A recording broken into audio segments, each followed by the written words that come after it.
Hello and welcome to Innovations, a podcast series brought to you by the experts at Sanford Health. You're listening to our 18th episode, Committing to a Cure. The practice of medicine goes far beyond clinic walls. The Innovations podcast looks at the biggest issues facing healthcare today. Each episode offers the opportunity to see the ever-changing world of health and wellness through new eyes. Our leaders offer out-of-the-box solutions to some nagging questions. Today, we're excited to be talking with Dr. Carl June. He's the director of the Center for Cellular Immunotherapies with the Perelman School of Medicine at the University of Pennsylvania. Dr. June has developed an FDA-approved therapy to treat acute lymphoblastic leukemia, or ALL. He's also a 2020 Sanford Lorraine Cross Award finalist. Dr. June, it's a pleasure to be talking with you. Well, thank you. It's a really great privilege to be here. First, let's get to know you a little bit. Tell us about yourself and the work that you do. Sure. So, I trained in chemistry in college at the Naval Academy, and then via circuitous route ended up going into medicine. And I became fascinated during my medical oncology training in how the immune system worked, because I saw examples of how it could go haywire after a bone marrow transplant. And I saw the power of T cells, which are the main part of our immune system that evolved to kill cancer. And I saw that at a time when we didn't know how to grow T cells even or give them as a transfusion. So my initial entry into this field began back in the early 1980s, really with immunology as my goal, to study the immune system. It might be tough to answer the question or put it into words, but since then, how much have you learned? Yeah, well, it's been more than a 30-year journey. But first of all, we had to learn how to grow T cells, and that took about 10 years because our therapy of making so-called CAR T cells is the patient themselves starts the process by donating some blood, and then we actually made the virus, HIV, the virus that actually infects people and gives AIDS. We use that as a tool to reprogram the patient's T cells so they become leukemia-specific killers, and those are called CAR T cells. And so we use the virus then as a Trojan horse. It brings in DNA code. It makes now the patient's own T cells kill cancer cells. And we first started testing that in patients in 2010. What is your why? Where's your passion come from? Well, mine was really very clear and probably in two steps.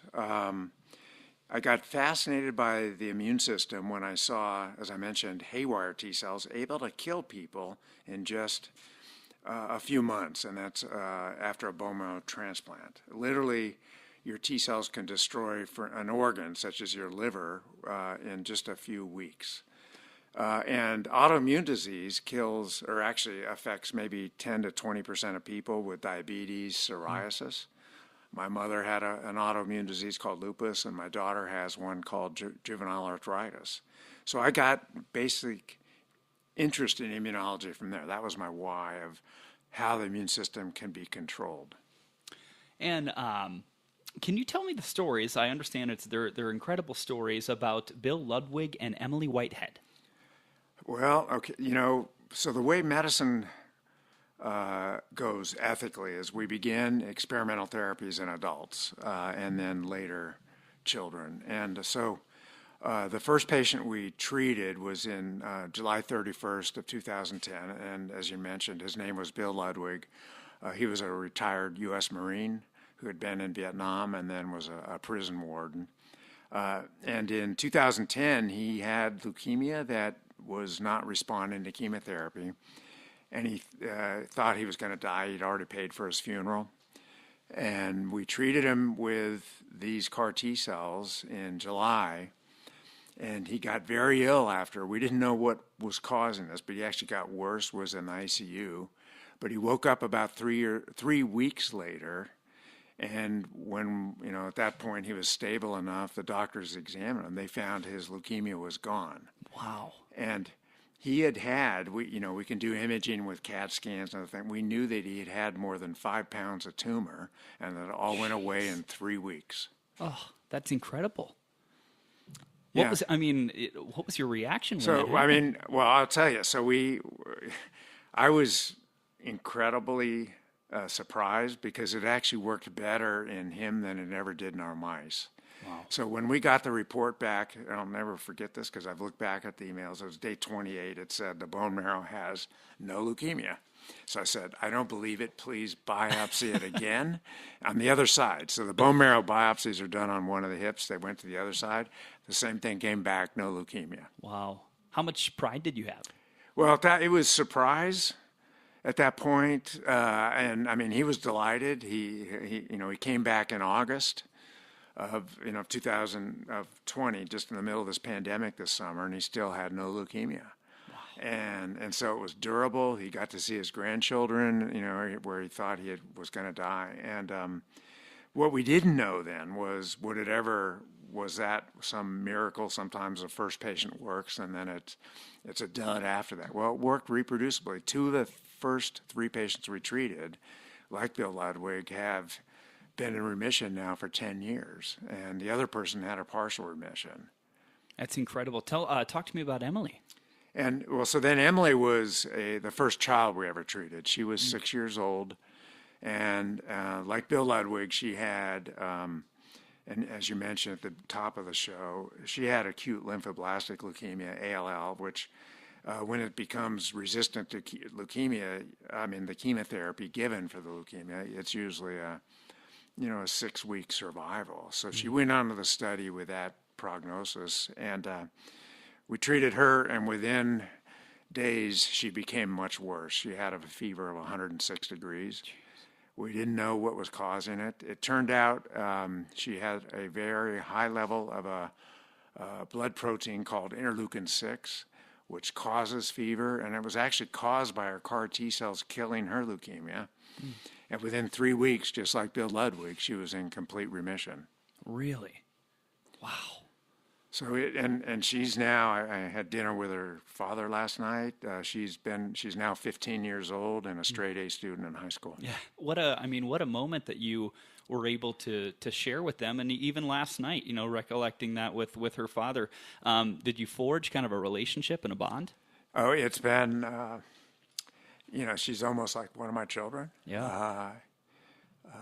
Because I have a daughter who's a year older, and she's an only child, and you can imagine if you would lose your only child. Yeah. And so they're completely, very grateful. And she's now. I learned last night, she has been spreading. She's become, has more than 400,000 followers on Twitter. Wow. And is encouraging other children to get vaccinated as soon as it's FDA approved.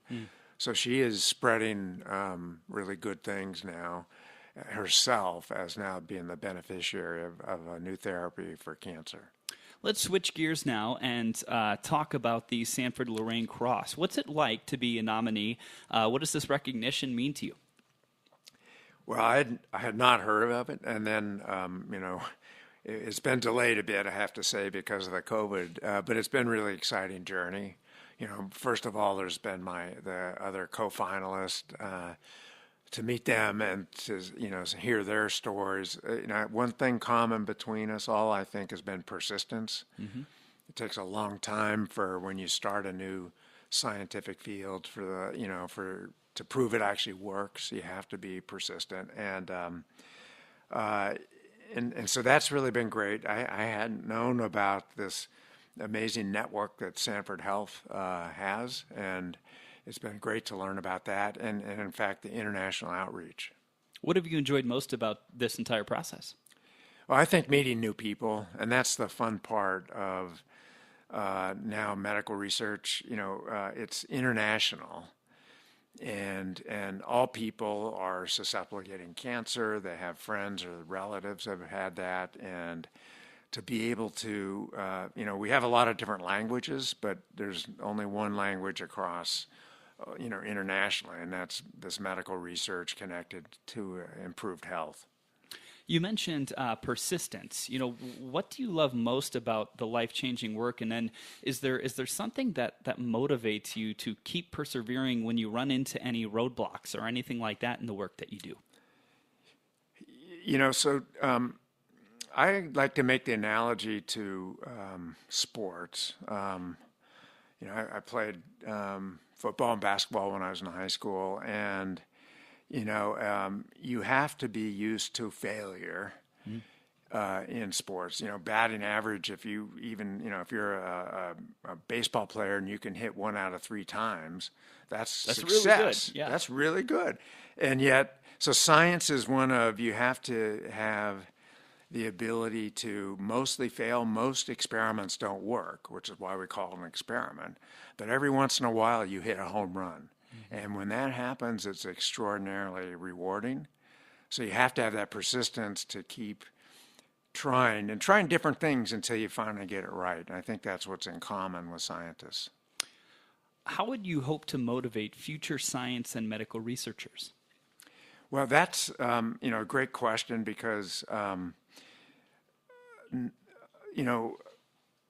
number of surveys have shown that the lay public isn't aware of the benefits that are happening because of medical research. I think, unfortunately, COVID's given us a great boost to this.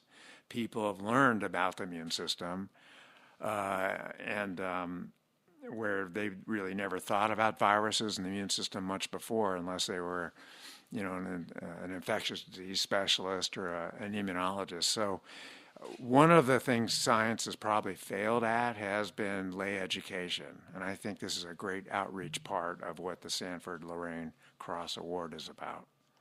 Well, Dr. June, once again, thanks for coming here today and talking with us. It's been a great time to talk with you. Well, thank you. I really appreciate this opportunity, and hopefully this, the message about the importance of science and medical research can really be spread. Before we wrap up today, I'd like to remind you that the Sanford Health Innovations podcast is now available on your favorite podcast apps like Apple and Spotify, as well as our website, Sanford Health News. If you enjoyed this conversation, follow us, give us a thumbs up, and share your comments. We love hearing from you and hope that you find these conversations insightful. Thanks for listening. I'm Simon Floss with Sanford Health News.